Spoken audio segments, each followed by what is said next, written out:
get us going. Yeah, we're really excited to speak with you all today about designing transformative gap year programs. Oops, let me. I'll start by offering a little bit more of an introduction to myself. My name is Angelica. Um, I started working at Dragons in 2016 as an instructor and an educator um, for summer and semester programs in Senegal. And I joined our admin team in 2022 in my current role as the Bridge Year Program Director. So I manage one of our 9-month programs, which is a partnership program with Princeton University. Great. And my name is Kara, or Kara, either is totally fine. And I started working with dragons in 2007 as an instructor in Morocco, which is where I am right now, visiting some of our programming here. And I joined our administrative team in 2017, and I've held a number of roles at Dragons, including working with Angelica on our university level programming. And I am the director of operations at Dragons. Before we dig in to our session and maybe tell you a little bit more about dragons and about our name, we wanted to start off with some guiding themes and questions. Um, Anna, I think you can go ahead and send out that poll if you are able to. We're going to do a little bit of a poll to get a sense of the pulse in the room. Um, so the question is sort of what's bringing you to this session and what are your needs right now? We have a question around pedagogy. So how can I provide a powerful gap year learning experience? Risk management, how can I keep participants healthy and safe? Marketing and recruitment, how can I attract the right students and participants? Or industry standards, how can I protect my organization and meet industry standards? Um, so take a few seconds to sort of think about these questions and jot down what you're most interested in.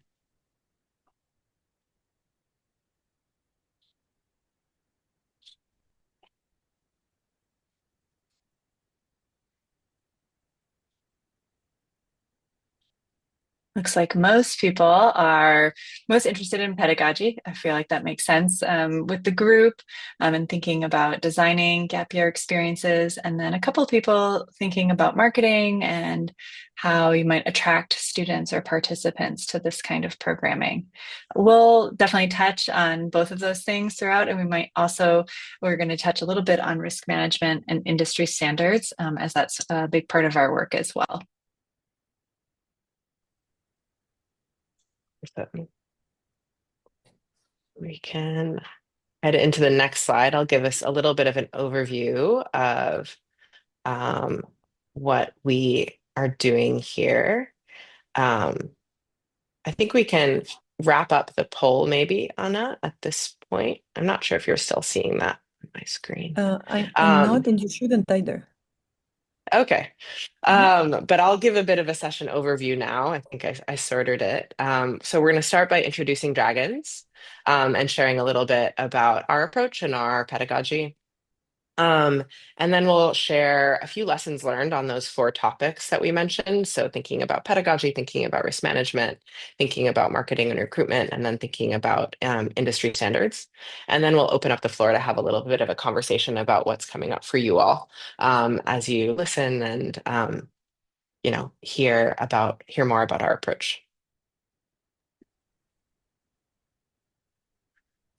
Great. So, yeah, Christopher, I hope that answers your question. We have some time set aside at the end for any questions that come up. If there's anything urgent that feels like it can't wait, certainly feel free to unmute and ask us or put something in the chat, and we can make sure to get to that. Um, so, just to give an overview of this organization that has a bit of an odd name that maybe you've heard of, maybe not. Um, where there be dragons has been designing immersive cross-cultural programs since 1993, so a little over 30 years. We operate in 18 different countries and have about 1,000 participants each year. And that is across gap year programming, which we're focusing on today, but also we run just summer programs, college programs, and partnership programs with schools. We're pretty small program compared to many of the other organizations that do this kind of work. Our focus has really never been on sort of scale of work, but really on the sort of depth of experience that we try to provide for our students. Our mission is very important to us. It's really around cultivating meaningful connections through immersive and responsible travel. And that really drives our operations and our programming. So everything from the number of instructors that we have to the number of students, to removing technology from our student experience, it really is sort of like embedded in and helps us design all of our programming. As an organization, we really believe that transformation doesn't just happen because students travel, but rather because they are placed in environments that require reflection, discomfort, accountability, and relationship. So we intentionally design our programs around immersion and not just exposure to difference. So that means we do extended homestays instead of staying in multiple hotels. We do language study instead of just having a translator available.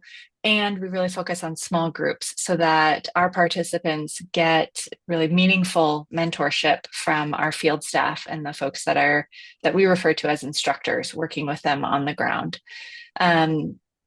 I think as an organization, we're known in our industry for our instructor training and facilitation. It's a big area of focus for us because we know that efforts to provide these sorts of meaningful learning are not accidental. They really need to be facilitated. So we're focusing on gap year programming. That's about 30% of our business. But many of the design principles that have come from our gap year programming influence all of the other program types that we run at Dragons. Again, whether that's school programs that we run in partnership with a school or a university, or our summer programs.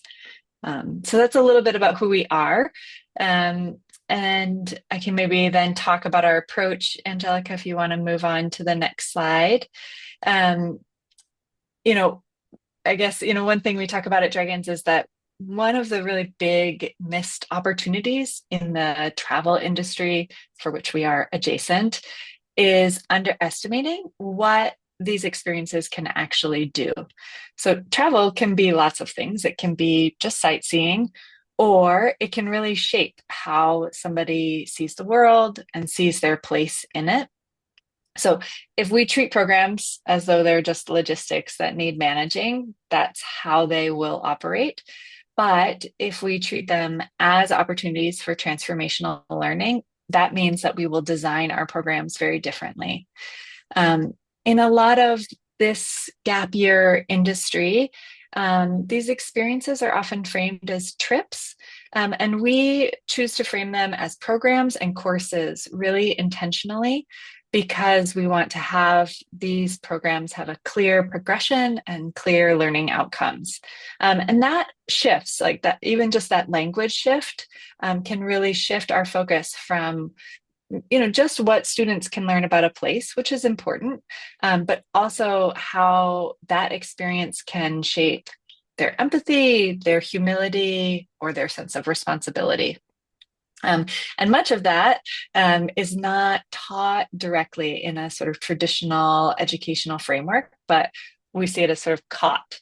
And these things can be caught through modeling, again, through discomfort, and from lots of opportunities to form relationships with people that they meet along the way.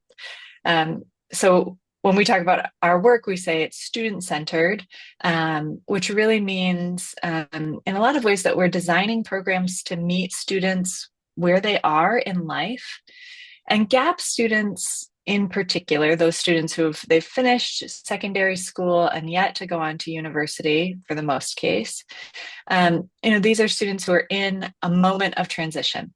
They're stepping into greater independence, a sense of themselves, and of greater responsibility. And so we try to design our programs to meet that moment, that particular developmental moment. So we often are asking ourselves, what does this age group, this group of students, this generation need right now? And how can we design programs that provide the right level of challenge and support to meet that need? So we do backwards design, which really just means that we sort of start with a question like, who or what do we hope students are becoming at the end of the experience? And then we build an itinerary, and we craft different program components.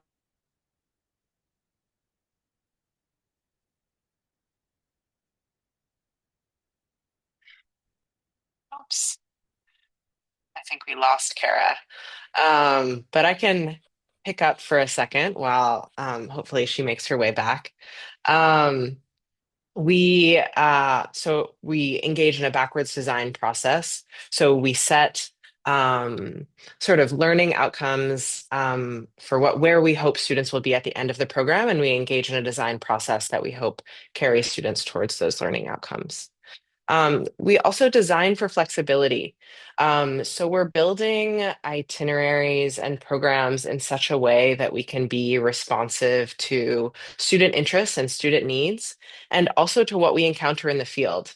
So when we're speaking with students, families, external partners, we try to be really clear about the fact that we're building and designing for flexibility. So if there's a a wedding happening in the next community over, we can change plans and head over to sort of like participate in that event and participate in that experience. If there's a festival that weekend, we want to have the space to be able to shift gears and make the most of the learning experiences that sort of organically arise from the places that we are. The places that we're traveling to, the communities that we're with, really. A lot of the way that we sort of move through the programs is in response to, the communities that we're staying with, to what's feeling important or exciting for them and what they're hoping to share with us. Oops. Um, I'll talk a little bit about our approach to containers. So we have at Dragons, we use this concept of the container.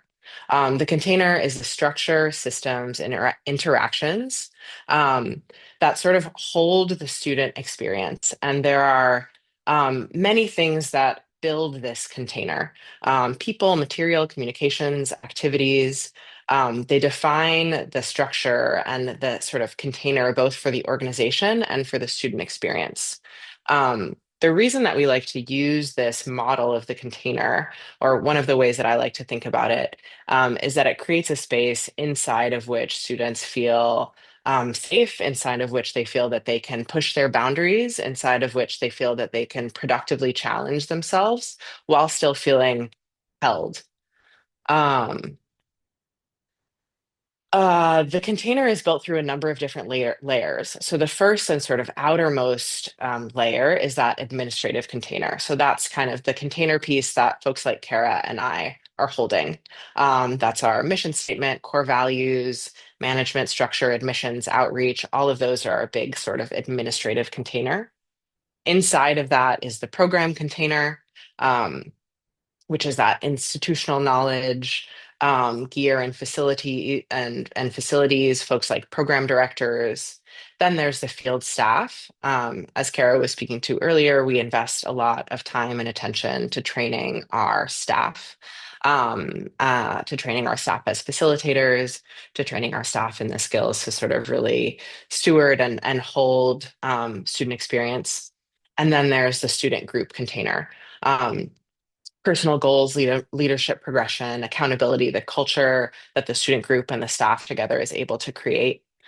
So the idea is that by sort of creating this container, both on the really sort of micro level of the student group and on this larger level of the organization, we're able to sort of create space for really profound learning to happen.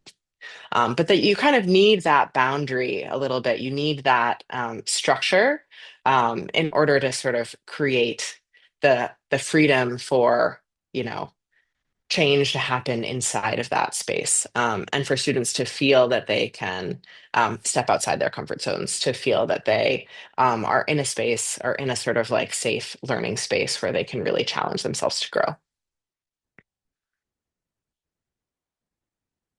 Um, so we design programming with the end in mind and the student at center. This is kind of what we were getting at earlier. And we believe that the student holds unique wisdom, curiosity, and possibility. Um, so we are thinking about what are the needs of those particular 18-year-olds who are coming on our programs, and how can we design an experience that both meets them where they're at and really challenges them to grow. We think a lot about this concept of sort of learning zone and the comfort zone, and trying to push students out of their comfort zone into their learning zone, into their challenge zone, into spaces where they feel they can push their boundaries and push their edges, their growth edges. We do this with three primary learning outcomes. The first is global engagement. The second is leadership and skill building. And the third is self-awareness. So as you'll see, these learning outcomes are not content-based, as Kara was mentioning earlier. They are character-based or sort of values-based. Each of these learning outcomes is sort of connected with a set of values. And Kara mentioned some of these concepts earlier: humility, compassion, gratitude, responsibility, curiosity, authenticity. We see these three learning outcomes as really working together.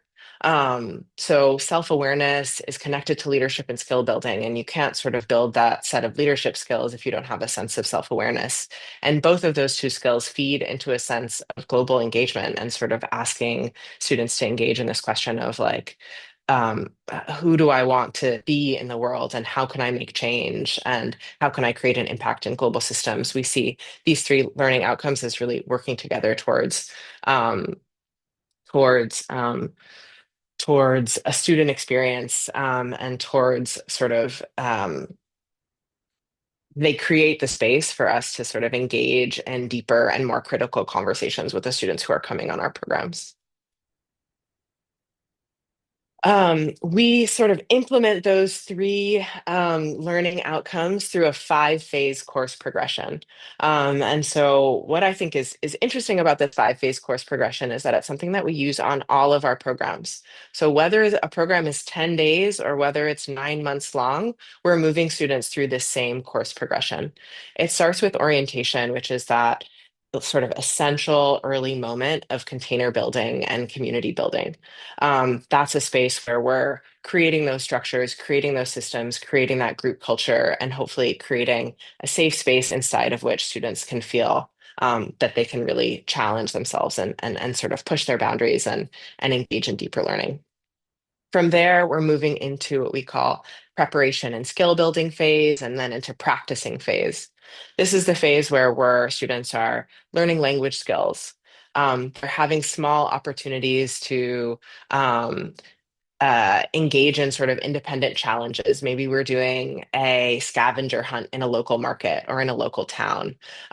Maybe they're having a meal with a homestay family. These are sort of small activities that allow students to sort of like push that edge of their comfort zone, before really moving into the practicing zone, which is often the phase where we're engaging in longer term homestays, where we're maybe engaging in a longer trek. Um, and all of those experience are moving us towards what we call expedition phase or X phase. And that's a really, I think, unique and magical part of our programs, which is this opportunity for the student group to take full ownership over the itinerary.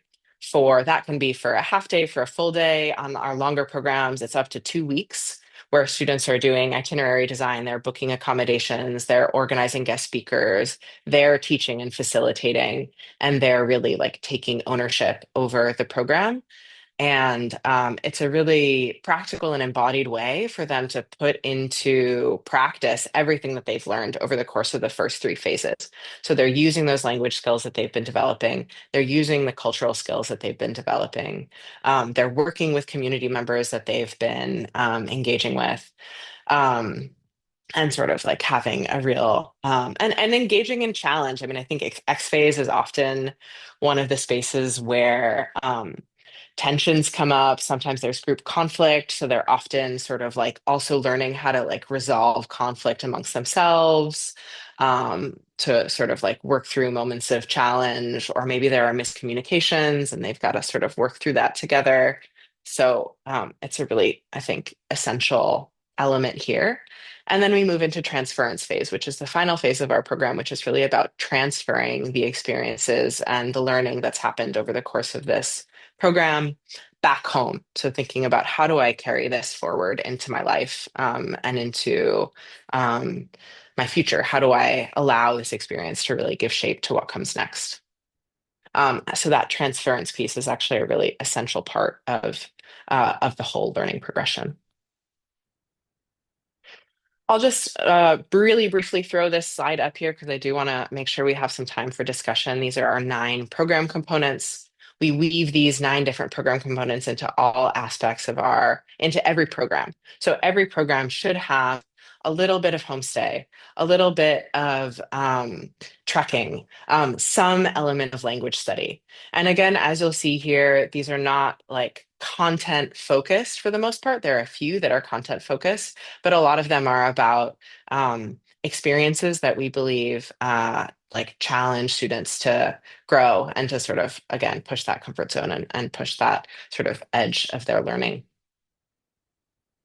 So now to move into the lessons learned section. And it looks like maybe Kara is not able to join us. Maybe her internet's not I'm staying with her today. So, I'm here. I'm all good, I think. oh, okay, great. Sorry. I've just been cruising through. You've been doing great. Um, okay. Well, I'll move into this pedagogy section and then I'll send it back over to you for your portions over here. Um, so in terms of our pedagogy and approach, some of the big lessons that we've learned over the course of our time running these kinds of programs, um, is this shift from individual to group experience, from shorter to longer programs. And then I've got a few points here about working with universities. Um, so our experience has been that the group experience and that group container provides really powerful opportunities for learning, both through relationships, through conflict navigation, through those learning of outcomes of self-awareness and leadership. Without that group container and that group culture, a lot of the sort of interpersonal learning, and that sort of the values-based learning, it's a little bit harder when there's just an individual student having an experience. So we really value that group experience and again, that group container. Um, we've also seen that gap programs are really effective when they're longer and when they have um, when they offer students a longer period of time to really invest in a place. So particularly with our university programs, the 9-month program that I run, that I manage in partnership with Princeton, that actually has a 7-month homestay component. It's a 7 to 8 month homestay where students are living with local families, they're studying local languages, they're interning at NGOs. So that depth of experience in a place is really, really profound and powerful. And the program that we run in partnership with Tufts has a similar approach where they're more place-based, they're more stable. Um, and we've seen those to be really effective on gap year programs as opposed to sort of like piecing together short experiences. Um, in terms of working with universities, we had 2 points that we wanted to highlight here. One is that universities often tend to prefer programs that offer college credit, but there's sometimes a space to get creative with what that looks like and how to sort of like adapt the kind of programming and learning that we're offering into a sort of like structure or a model that kind of meets that university need. The other thing that we've seen is that programs like gap year programs have a um, create a really cool opportunity to impact the university. I think what we've seen with the Bridge Year program that I run, or that I sort of co-manage, is that those students are seeding change at the university. They're going back to their university and they're saying, I want to go back to Senegal. I want to go back to Bolivia. I want to sustain these relationships. I'm looking for resources to support this kind of work that I want to do. And that's been really cool to see. We've also seen that there's a lot of um, like a lot of benefit that comes out from professors from those universities participating in the programs or traveling to visit the programs and then going back to the university and sort of seeding ideas at the university. So we really see these university partnership programs as an opportunity not only to change or to sort of have an impact on the individual student, but also to sort of like slowly seed change at those universities as well.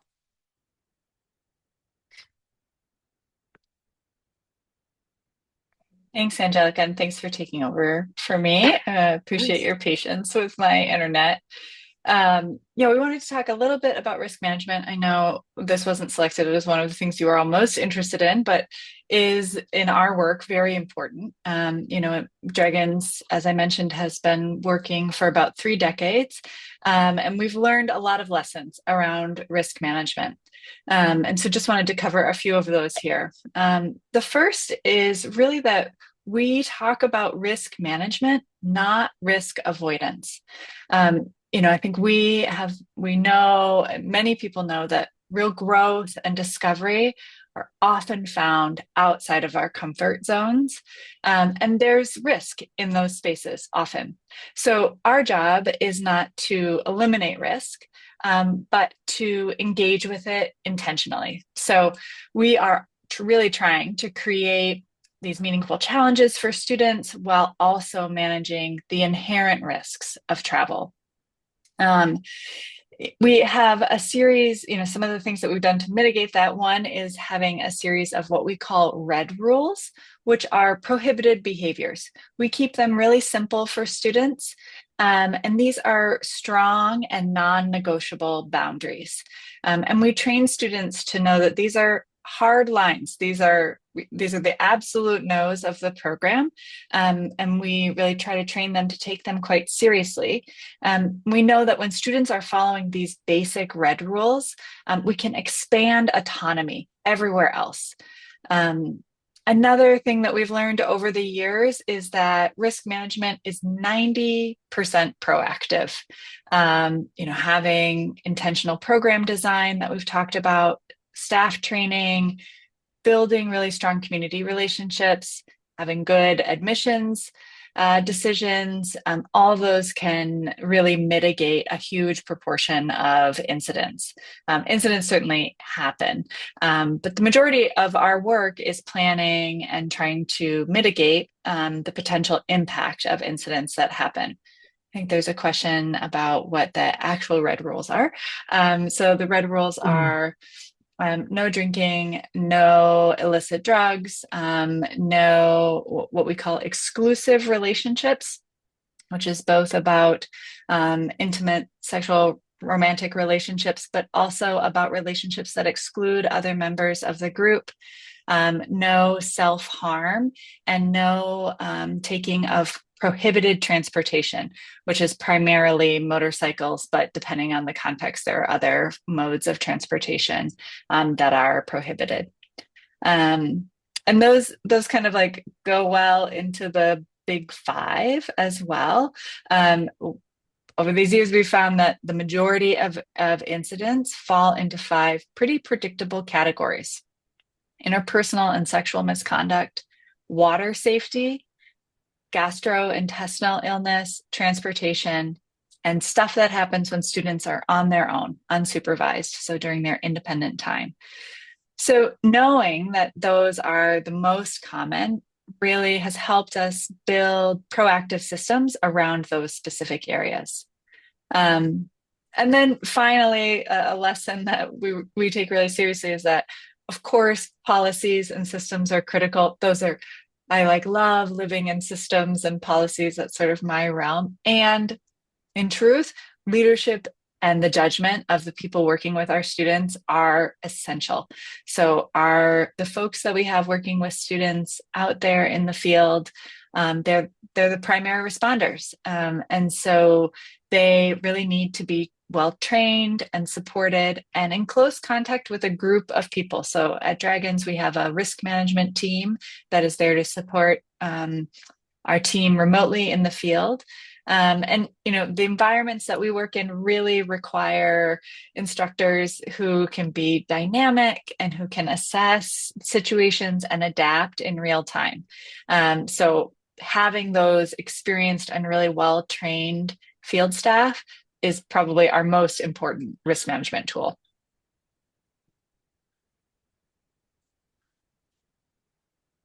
Thanks so much, Kara. I'll talk a little bit to marketing and recruitment.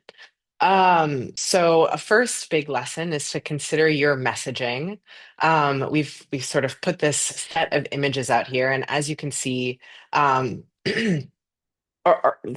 question to the group, which I'm not sure we have time to discuss now, but maybe we can discuss later, is what do these images convey about the kinds of programs being offered?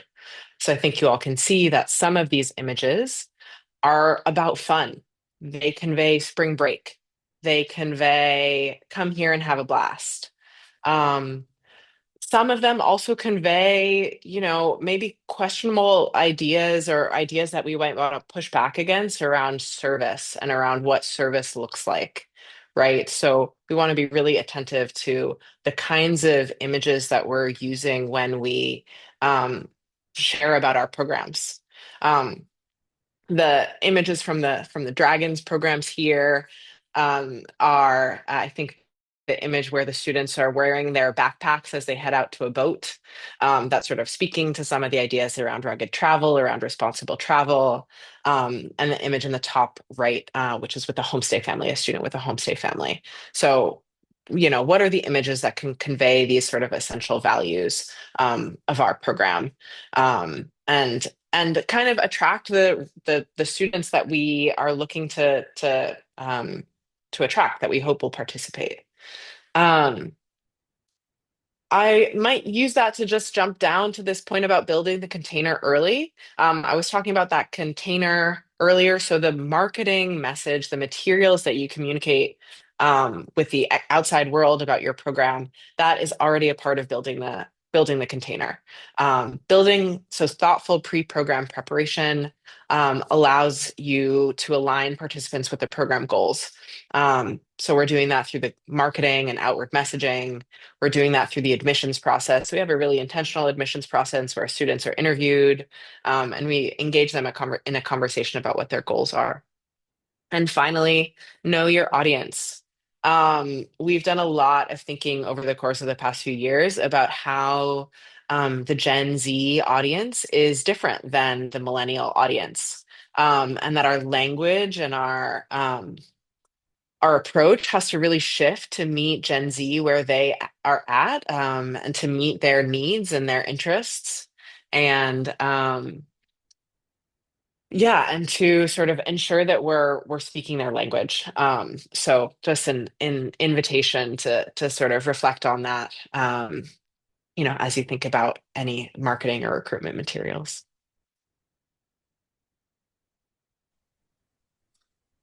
Great. And then the final lessons learned piece that we'll talk about before we open it up to some questions is about industry standards.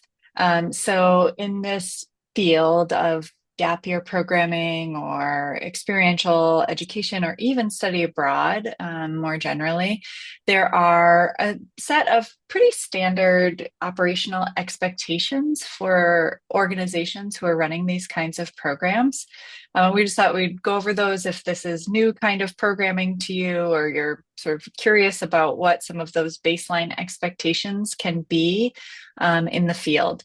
One of them is insurance and legal protection.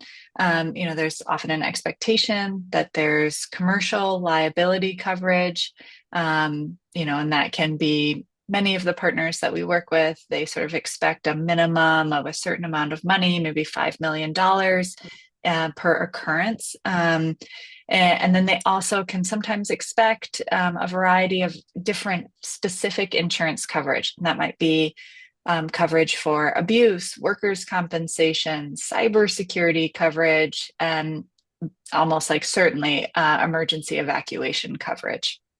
Often, many folks that we work with would also expect to go through a sort of formal contracting process as well.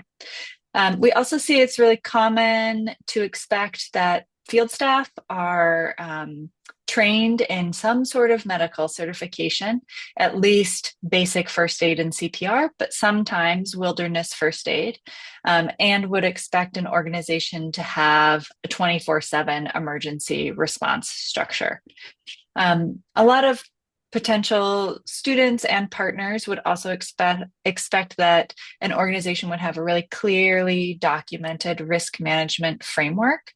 And so that might include that you have clear behavioral policies, you know, you have an admissions process, and that you do regular staff training.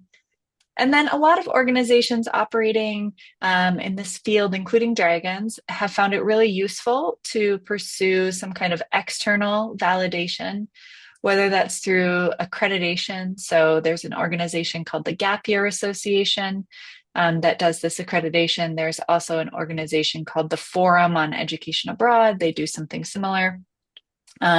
Sometimes, you know, it's been really helpful for us to join professional associations. And often students and their families, when they're looking for something, they are reading reviews of an organization. And so we've also found that to be really helpful to attracting students and also just sort of demonstrating where our expertise lies. I think all of those together, sort of accreditation or being part of associations or reviews, they can provide a layer of transparency about what, you know, is this just a beautiful website, or is there some substance behind the work that an organization is doing?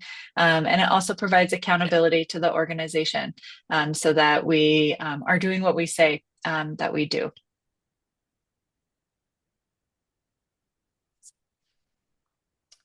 That brings us to the end of our presentation. Sorry, we went a little bit long, but I hope we'll still have some time for discussion. I think I'll go ahead and stop the screen share now. We can find ourselves back um, on the screen together. So I haven't been able to follow along in the chat, so I'm not sure if there were questions in the chat that I missed, but we can certainly delve in to some of those or to anything else that's on your minds.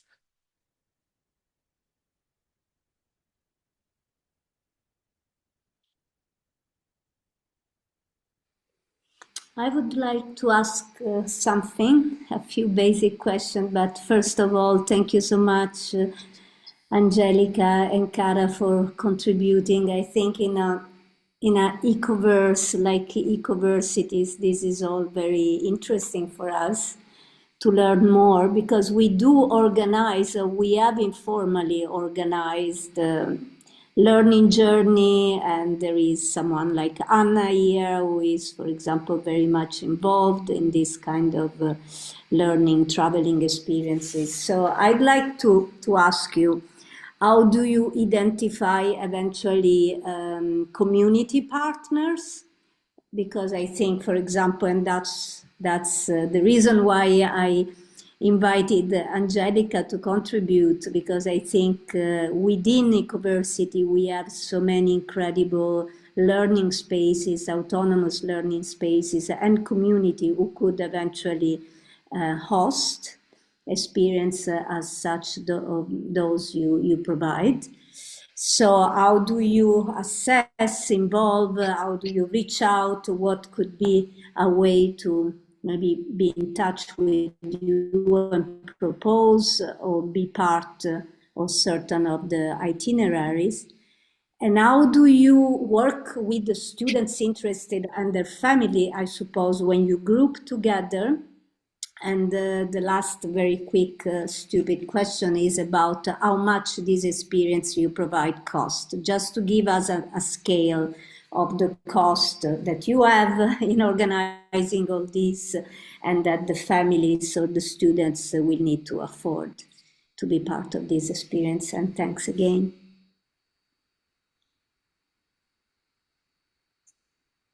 Thanks, Alessandra. Maybe I can answer the first part of your question, and then maybe I'll hand it over to Kara to answer some of the later parts of the question. I think in terms of how we identify community partners, one of the approaches that we have at Dragons is that it really moves through relationships, and that most of what we are doing and most of the community partners come to us through relationships that our instructors have, or sometimes our admin has. So I'm really excited to sort of be in touch with many of you. Um, but that's like often a way that a relationship begins or that a collaboration begins is through a sort of like personal connection that we might have with an organization or with a space. Ale, we're actually sort of in the process of planning one of the first Dragons programs in Puglia. So that's been a fun and interesting process to move through in terms of thinking about who are we connecting with, what kinds of experiences are we offering to students, what will that look like to sort of create an experience here and um, yeah. So I'm happy to keep the conversation. I'm happy to keep the conversation going. Great. And I can jump in with some of the other questions, Alessandra, in terms of cost. Right now, our gap year semesters, which are 11 weeks long, they cost around $19,000 US dollars. It includes all of their travel, all of their expenses, aside from their airfare. So there's also an additional cost for airfare. They're quite expensive programs for sure, and some of our shorter term programs are more affordable, and so we often see students who are younger opting to engage in a shorter program. A summer program can be more like 5,000 to 6,000 US dollars. And then some of our partnership programs, which are even shorter, can be more affordable. That is often more feasible for us because we have a university who is bringing a group of students, or maybe a secondary school, and we don't need to do any of the recruitment or marketing. So there's a lot of cost saved in that realm when we work with those shorter programs. And then you had another question about how, was it, just to clarify, was it how we group students together on programs? Yeah, okay. So students apply so for example, if a student is doing what we refer to as our open enrollment, a gap semester where anyone can apply, they apply to a specific program. And so we review their applications, they are interviewed, and then if they meet our essential eligibility criteria and we think they're a good fit, we'd be like, great, you're accepted to the Nepal semester. Now, if we have more students, our student numbers are capped at 12 per program. So if, say, we have 20 students, they're split.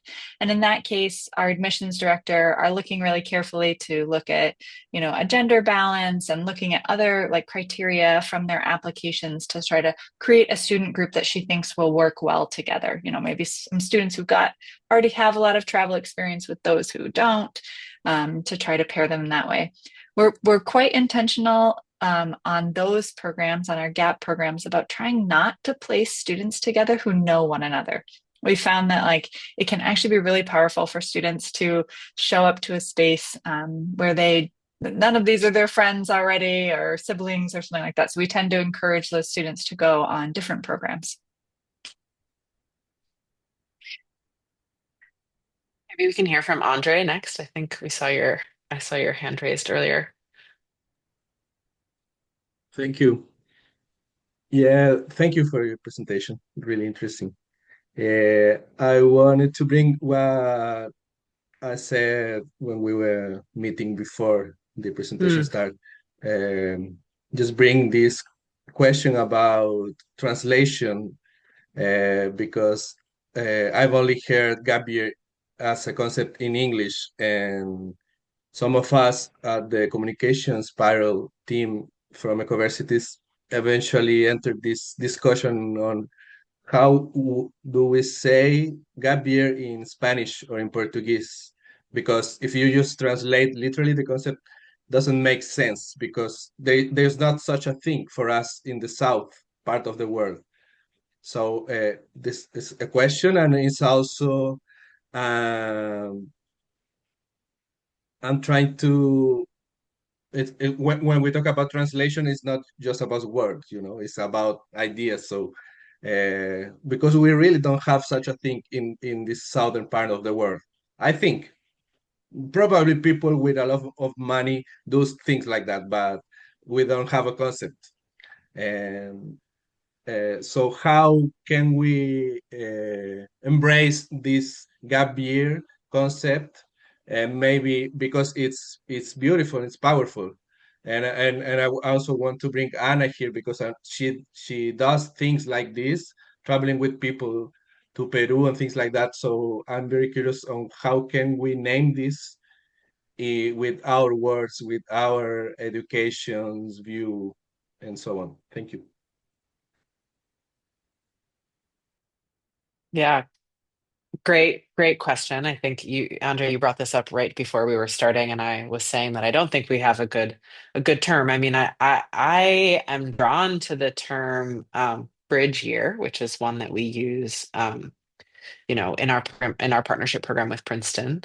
But I think this is you're bringing up a really good point, which is that we need to sort of create the language for it in a sense, and create the concept and articulate it in such a way. I think that it also speaks to what we're hoping to create. I think there are a lot of um, I struggle with the term gap year as well because I do think that it um, has a set of a sort of assumptions and associations around it being a break, it being, you know, um, a gap as opposed to a bridge or something that can sort of steward you forward in your journey. But I'm interested to hear other folks' thoughts and comments on this as well.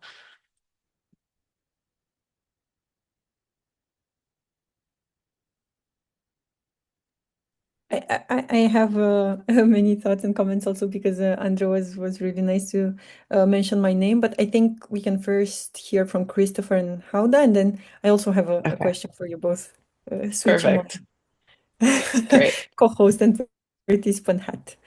So yeah, I think Christopher Uh, first.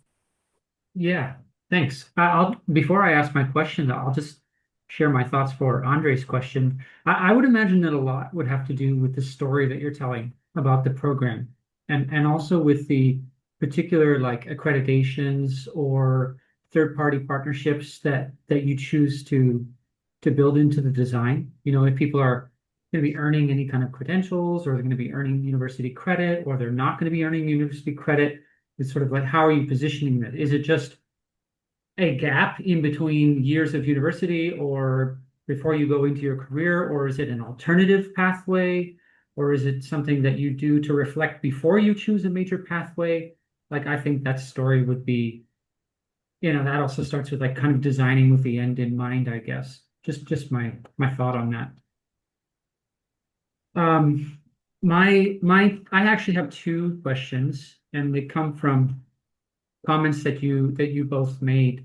So the first one, I noticed that it sounds like the programs that you're primarily describing are university partnerships, and I would really be interested to hear how you would approach designing back to the terminology, a gap year that wasn't necessarily a university partnership, and how that might affect like what your not only the recruitment side, but just like the programming and how it might change. And the other question come from one of your lessons learned, which was how, in your experience, like longer, stable place-based programs are more effective than shorter programs. And I wanted to know if you have experience or thoughts about programs that maybe would intentionally combine multiple spaces. So it could still be like a program that is 7, 8, 9 months in duration, but if there's a thought of like, we want to connect these specific regions for an overarching theme, but we wouldn't be able to spend 9 months in one place. For instance, there would be an element of experiencing something, maybe a pilgrimage kind of thing. So Mhm. just throw those two questions out there. I can kick us off again, unless you want to. I can kick us off again. It's interesting. Actually, our pedagogy, those core, um, core learning outcomes, the five-phase course progression, and those nine program components actually really come out of our open enrollment programming. So, open enrollment is programs that anybody can sign up for. And then we've sort of built from that open enrollment program to build our university partnership programs. And I kind of speak from the university partnership program lens because that's kind of where my work sits now. But I was an open enrollment instructor for many, many years, and our open enrollment programs look similar in many ways. If not, you know, I think sometimes we're trying to work with our university partners to like get our programs to be more like our open enrollment programs, because sometimes university partners can be a little bit sort of risk avoidant, and we're like, we want to take them on the trek, we want to move them around, we want to spend a month in a rural area. um, our open enrollment programs, those 3 month sort of gap semester programs, are typically moving around quite a lot. So they'll have an orientation phase in one location. Typically, there's one urban homestay, there's a rural homestay, there are other sort of travel experiences in between, whether that's a trek or sometimes it's a retreat at a monastery or at another kind of, religious space, spiritual space where students can sort of explore spiritual traditions in the space that they're in. Sometimes they're participating in a workshop. So some programs have like students get trained to wilderness first aid or something along the way. So we are often sort of like building together a set of experiences, while at the same time trying to make sure that there's at least one place where students are spending 2 to 3 weeks. At least one space where they have the opportunity to really sort of sink into a community, to a homestay, to a rhythm. Um, because we think that there's something important that happens when you get to spend a little bit more time in a space. Anything you might want to add, Kara, on that question, and maybe something I I missed? No, I think that was a great answer. I think when we're talking with maybe possibly with students or potential partners, one thing that we try to communicate is this idea of slow travel. Not that we don't go to different places, but we try to do it in a way that we're really intentional about the locations that we choose, and that when we go there, we are both trying to spend more time there and sink in, as Angelica said, but also to like create experiences where students can walk away thinking, I made a friend, I made a connection, I really understood this one aspect of this community in a deeper and more profound way than just your average tourist trying to move through and check the boxes. So slow travel is sometimes the way we talk about it. Not We have the benefit in some programs of having students live in one place for a long time, and there's beauty in that. And many students do want to see multiple parts of a country or a location, and we do design programs that meet that need too.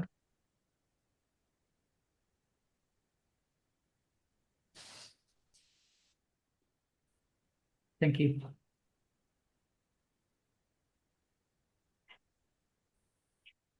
Do we have Paula, time maybe you. for? Is there time Yeah, or? so I just quickly wanted to jump in. Technically, the session is over. However, we do have a 30-minute buffer until the next one starts, until all the next ones start. So what I would share is the invitation for whoever cannot stay anymore. We're happy that you joined us until now. And for whoever wants to continue the conversation a little bit more, I think we can give until 15 minutes more to leave a buffer for the next hosts to join. So 10-15 minutes more. Thank you.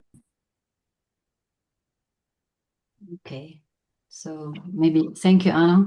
And first, I'm happy that I chose this session. I am in Lebanon, and we don't have the concept of gap year like as an official practice here. And I wanted like I have maybe some maybe nitty-gritty questions in a way, like very pratico-pratique, as we say, practical. So, for instance, when you talked about collaboration with universities, does it mean like have you experienced a context where you collaborated with a university that doesn't have this, or like you chose some like credits, you did some equivalent with something else they have, some programs they have, like I don't know, I would like to know a bit about this if you've experienced it already, like and how it worked. Um, and I was also wondering about the when you say the cost, is it the students who bear this, like who pay this, or like do you like is it B2B, B2C? Like how does it like is it I enroll personally and as a student, or when the university does it is different? And does it differ from one country to another? I believe that, in the States it might be, I don't know if it's the same cost, like if it's the student who are bearing those costs. And yeah, okay, maybe more things to go, but probably yes, about your experience mainly with starting in a nascent context and how collaboration Mhm. is like with universities. Great. I can start, and Angelica, you can add in anything I've missed. Um, Maybe I'll start with the end, the cost. So the cost does differ based on location. The student or their family generally pays that cost. Um, there are some exceptions. We work with a couple of foundations that provide scholarships to students. And so sometimes students have received a scholarship, or we select a student from a pool of applicants who receive a scholarship from a foundation that we work with.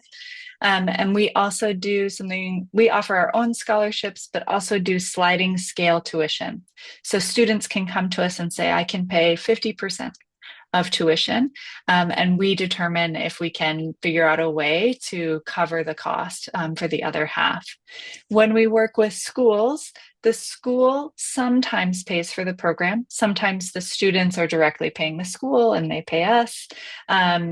There are some universities that have endowed programs. So the program is free if they are accepted to the program, which is, I mean, a truly amazing thing to be able to apply for. So the cost is not always the same depending on the type of program. And also we do really, in the last 7 years, especially since post-COVID, have really tried to be creative and think about ways that we can increase access to our programs for students who simply don't come from families that can afford this kind of experience.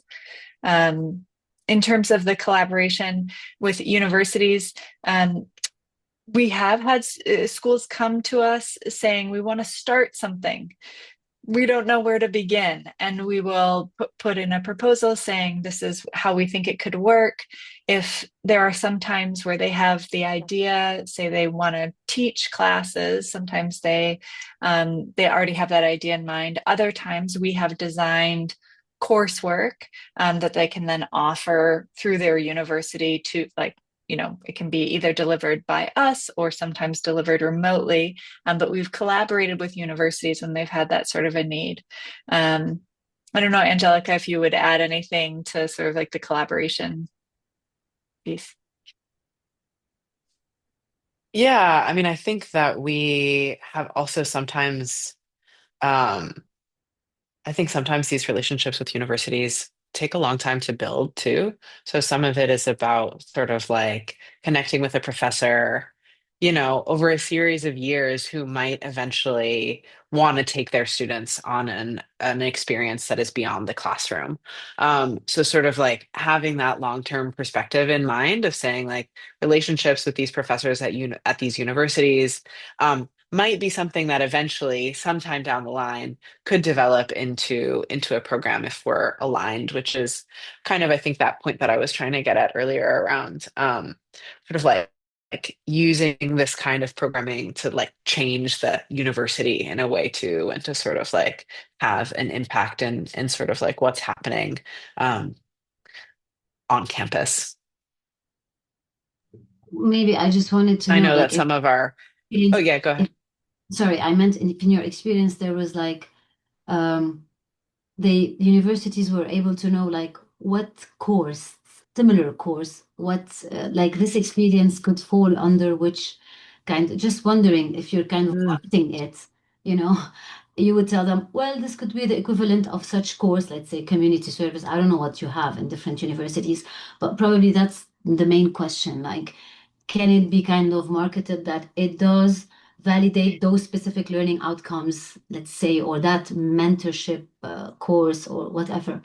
Is there anything specific? It's, sometimes we have done that where we've said, this is like, for example, we teach language for credit on some of our programs, and so we would look at the standards of a advanced Mandarin language course, and when we're designing the course, make sure it meets those standards, and we can communicate that to families like this meets the standards of this sort of level. If it's something more dragonsy, not language, right?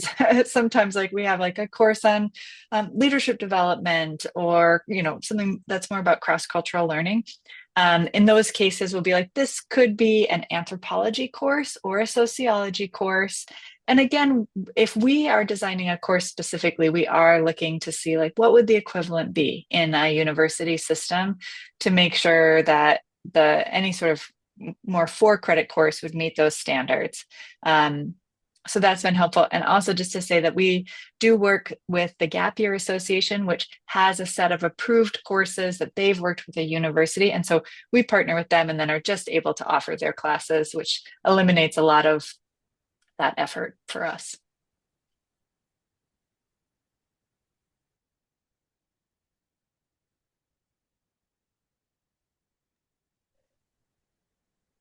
I can quickly jump in, and also I would like to add a little bit to this conversation, because I relate a lot to how does question. I hope I'm pronouncing the name right. But just to add, for example, for the past 2 years, I'm from Romania, and in Transylvania, in the community projects that we have there, we have actually received a group of students from a university in the US, who, instead of doing their Eastern European politics and history course in the university, they have actually engaged in a 3 weeks long journey across Romania to learn about the history and the politics over there. So I think there's a lot of, I think, flexibility and opening right now from universities to explore this kind of perspectives. So my question comes from a topic that is very personal and sensitive to me, and it's a question, I think, that I'm bringing to you too, that is as much for myself. I feel a little bit connected to what Andre was sharing, because I relate a lot, and the core of my work in the past 6-7 years has been opening up the space to reimagine learning in connection with the land, with the territory, and also reimagining what travel means.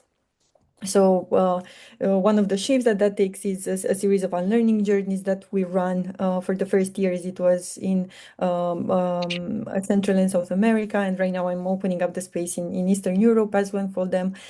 And I think the question through this lens, the question that I have for both of you also, because in your description, I was very happy to read the direct naming of decolonial pedagogies. So my question is, how much these decolonial pedagogies you feel are present in the programs that you share? I mean, also honoring the fact that even like learning with the land, that's stepping outside of the classroom to learn about something, is decolonial in itself, and at the same time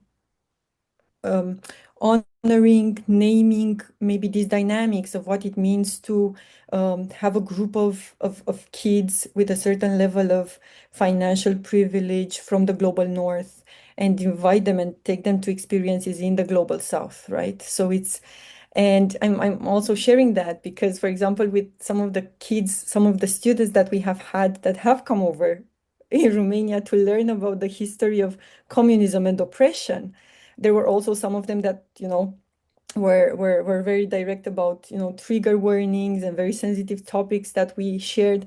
And at the same time, our question was, but then how do we talk about these things without talking about these things? It's almost like we need to find the ways to name them, right? And in my work, I usually work a lot with adults. So over there, we do take all the, I mean, it's very important for us that any journey that we have, we root it in these decolonial perspectives, naming what it means for the territory where we are going and what it means for our presence, our identity to step into there. I'm wondering, are you able to do that working with young people, with youth? Do you feel that's something that is present in your work? Yeah, thank you. You can start us off. These are such good questions, Anna, and conversations that I love to have. Hmm. I'll sort of like start with what's coming up for me, and we'll see where that goes. I think um, one of the things that I have seen working, particularly with this group of students who's coming from Princeton, is that they are very wedded to like what learning looks like. Like learning looks like a guest speaker who is an expert in the field, who comes and like teaches us about their expertise. So I feel like one of the most important things that we can do on our programs is like really challenge this idea of like where does learning happen, who is an expert, who holds expertise, and like leaning into this idea of one of the other ideas that is coming up for me now is leaning into this idea of boredom. I think students are often on our programs, they're like, but I'm bored, like there's nothing happening, like, so, and how can we sort of like use that space of boredom as actually like a really profound space of learning and space to sort of challenge students to observe, to look around, to um, allow themselves to be bored and see what emerges from that. I know in my experience working with student groups in Senegal, I feel like the most powerful learning experiences were the ones where we spent an afternoon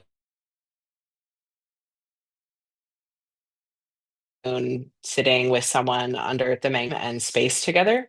And it was not about content necessarily, but it was about relationship. And it was about like how I think the question that comes up for me is sort of like, how can we like teach students to be in relationship with people who are different than themselves, right? And so for me, I think that's where and not teach students to be in relationship. I don't think that's quite the right term. I'm really sort of speaking off the top of my head here. But create a space for students to um, build relationships with people. For me, that's at the heart of our work and what we do. And if students have come to the end of a program with a real friend or a real new family, um, then for me that's been a successful program, more so than if they've learned content or sort of like checked off the boxes in terms of some sort of like content-based learning. I'll stop there because I think I'm rambling, um but the other thing that maybe I'll just say is like I think um Kara was speaking earlier, we both were speaking to the strength of our instructor community.